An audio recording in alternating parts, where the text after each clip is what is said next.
সুখে থাকতে চাইলে পড়ুন সংসারে অশান্তি সৃষ্টির কারণগুলো। দুঃখ কষ্টের মধ্যে সংসার জীবন হয়, শুধু সুখ শান্তিতে থাকলে সংসার জীবন নয়।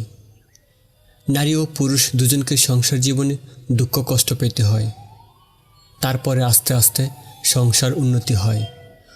শুরুতেই কখনো সংসারের সুখ শান্তি আসে না।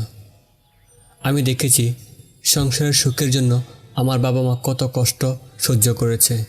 দেখেছি সংসারের সুখের জন্য নিজের প্রতি কতটা জুলুম নির্যাতন সহ্য করেছেন। এত আত্মত্যাগ করার পর সংসারের সুখ শান্তি এসেছে।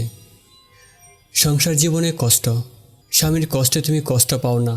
তুমি কেমন স্ত্রী? স্বামী কি তোমার শত্রু নাকি জীবন মরণের সঙ্গী?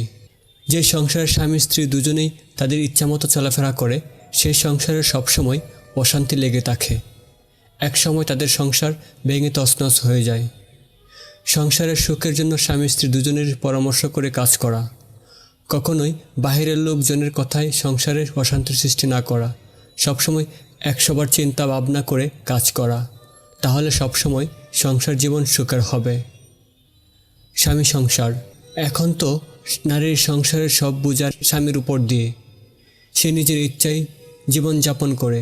স্বামী যদি তাকে কিছু বলতে যায়, সে সংসার করবে না, সে তো নিজের স্বামীকেই ছেড়ে দেয়। নারীর রাগ ও জেদের জন্য তাদের সংসার বেশি ভাঙে। নারী যখন পুরুষের থেকেও বেশি জেদ করে, তখন শয়তান তার ঘাড়ে চেপে বসে। সে তখন স্বামীর পরিবার কাউকে মানে না, সব নষ্ট করে ফেলে। রাগ ও জেদ কখনোই স্বামী স্ত্রীর মধ্যে বেশিক্ষণ থাকা ভালো না।